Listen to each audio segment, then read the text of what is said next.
Maxwell के दक्षिण हस्त का नियम पूछा जाएगा आपके बोर्ड में कि मैक्सवेल के दक्षिण हस्त के नियम को लिखें, तो इसको थोड़ा सा अपने लैंग्वेज में कैसे बोलेंगे कि मैक्सवेल के दक्षिण हस्त नियमानुसार अपने दाएं हाथ में किसी चालक को इस प्रकार से पकड़े कि अंगूठा विद्युत धारा की दिशा को बताता है, तो अन्य अंगुलियां चुंबकीय क्षेत्र की दिशा को बताता है, तो इसे क्या कहेंगे, मैक्सवेल के दक्षिण हस्त का नियम कहते हैं। क्या है इसमें कोई दम?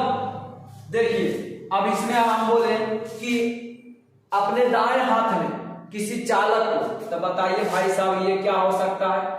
ये आपका चालक हो सकता है। क्या हो सकता है? चालक हो सकता है। चालक मतलब कि जिसमें करंट प्रवाहित हो, तो ये आपका चालक है। तो चालक है, तो चालक की दिशा कौन बता रहा है?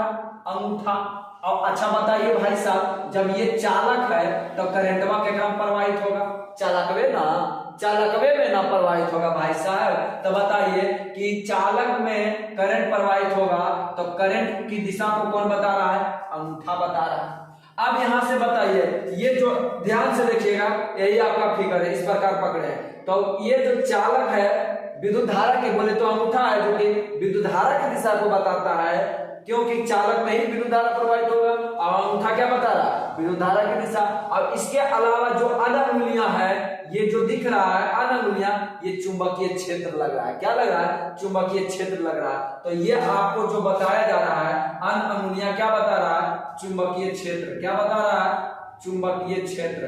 चुंबकीय क्षेत्र की दिशा को बताता है, चुंबकीय क्षेत्र की दिशा को बताता है। क्या बताता है? चुंबकीय क्षेत्र की दिशा को बताता है। और ये अंगूठा क्या बताता है? अंगूठा ये आपको विद्युत धारा की दिशा बताता है। क्या बताता है? विद्युत धारा की दिशा को बताता है। तो इसी में आपको डिफाइन करना है। फिर से एक बार कर देते हैं। देखिए क्वेश्चन आपसे पूछा जाएगा मैक्सवेल के दक्षिण हस्त के नियम को लिखे, तो हम बोलेंगे मैक्सवेल के दक्षिण हस्त नियमानुसार अपने दाएं हाथ में किसी चालक को इस प्रकार पकड़े कि अंगूठा विद्युत धारा की दिशा को बताता है, तो अन्य अंगुलियां चुंबकीय क्षेत्र की दिशा को बताता है, तो उसे मैक्सवेल के दक्षिण हस्त का नियम कहा जाता है। आशा है कि ये वीडियो आपको बहुत ही बेहतर से समझ में आया होगा। तो please like, comment and channel को सब्सक्राइब कर दीजिए।